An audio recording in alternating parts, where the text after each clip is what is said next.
Your Honour, my name is James Mitchell NT and I'll be representing the accused Lynn Baker in this matter. Your Honour, my client is an Aboriginal juvenile who was accused and subsequently confessed of several indictable offences.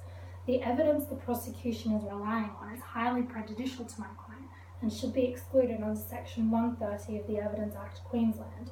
Your Honour, my first submission is that police officers did not comply with their obligations under the PPR Code while questioning Ms. Baker at the school.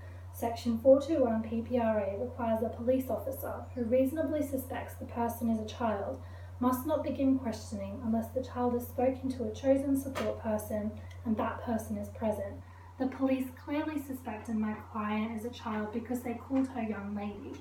Secondly, the police just begin questioning. They say, just answer the question, young lady, and these aren't yours, are they, young lady? This breaches the PPRA and sections 23 and 24 of the code because Ms. Baker was not given the opportunity to speak to a support person. My client proceeds to admit that the items found in the backpack are not hers. The officers also breach the code section 22.2, which requires an officer to substantially comply with identifying themselves, say that they're questioning, and that the person isn't under arrest.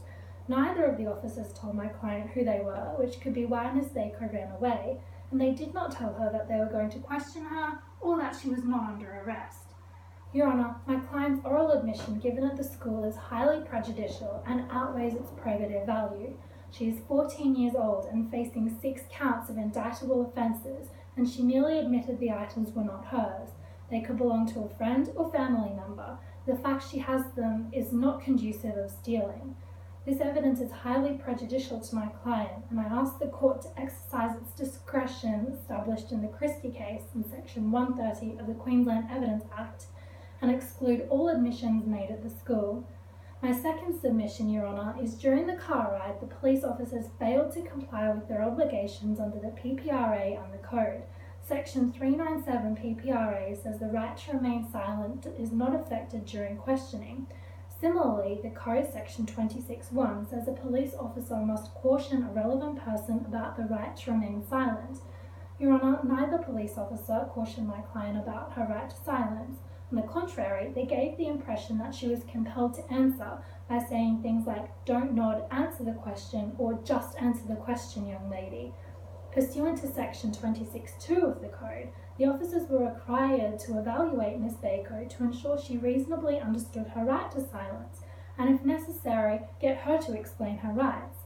Your Honour, these laws were not observed, and my client's admission should be excluded using the 5 factors from Bunnings and Cross.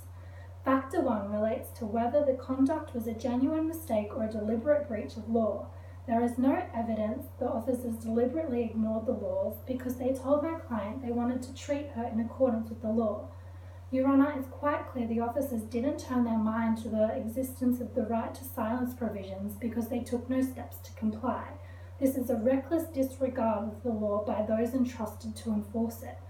Factor 2 relates to evidence gathered by genuine mistake. There is no mistake here because the officers intentionally asked my client whether she committed crimes on certain dates. I ask the court to give particular weight to the principles of public policy, interest of convicting wrongdoers, and interest of not encouraging law and breaking enforcers. Your Honour, the officers clearly breached several provisions of an act enforced to dictate their powers and responsibilities.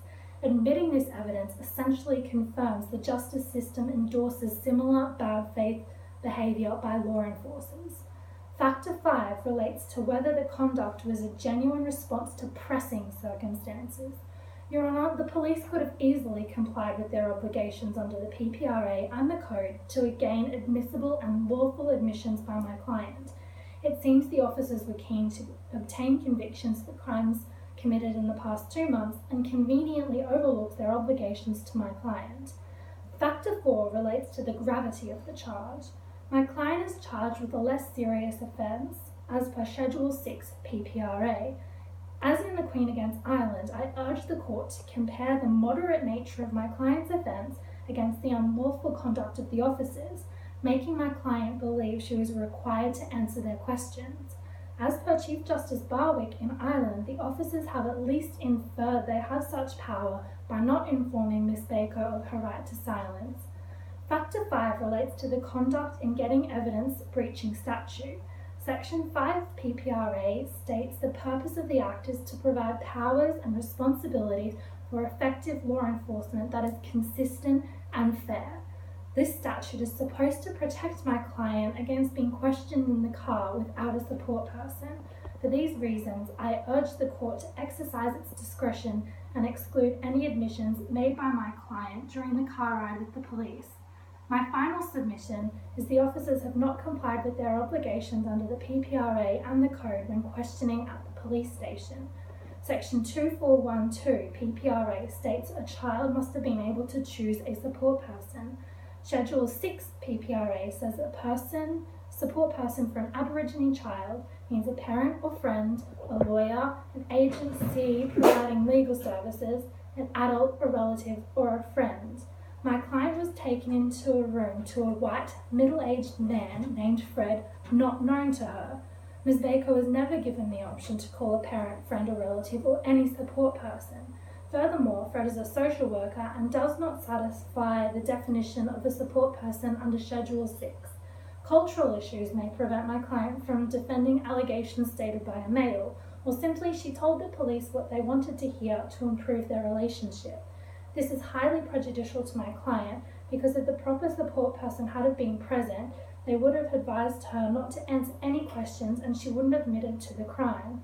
The prejudicial value of Ms. Baker's oral testimony outweighs its probative value. A failure of the courts to exercise its Christie discretion and exclude Ms. Baker's oral admissions is contradictory to the purpose of the PPRA and public policy, which subjugates the community's faith in the criminal justice system.